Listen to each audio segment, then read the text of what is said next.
પોરબંદર શહેરના વાડી પ્લોટ વિસ્તારમાં આવેલી પંજાબ નેશનલ બેંકમાં વિવાદજનક પત્ર મળી આવતા પોલીસ દોડી ગઈ હતી અને તપાસ શરૂ કરી હતી. પોરબંદરના વાડી પ્લોટ વિસ્તારમાં આવેલ પંજાબ બેંકમાં સોમવારે સવારે જ્યારે બેંકના કર્મચારીઓએ રાબેતા મુજબ બેંક ખોલી ત્યારે બેંકના મુખ્ય દરવાજે એક શંકાસ્પદ પત્ર જોવા મળ્યો હતો.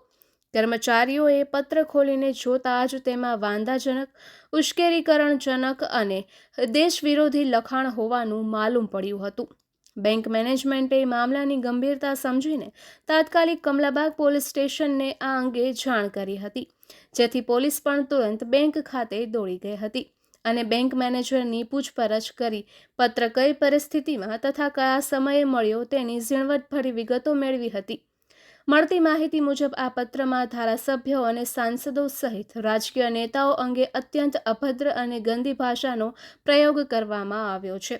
સાથોસાથ તેમાં પાકિસ્તાન જિંદાબાદ જેવા રાષ્ટ્રવિરોધી શબ્દોનો પણ સ્પષ્ટ ઉલ્લેખ હોવાનું સામે આવતા પોલીસે આ મામલે ઊંડાણપૂર્વક તપાસ શરૂ કરી છે. પત્ર કોણે, કયા હેતુથી અને કોના ઇશારે મૂક્યો છે તે અંગે હજુ સુધી કોઈ સત્તાવાર માહિતી બહાર આવી નથી.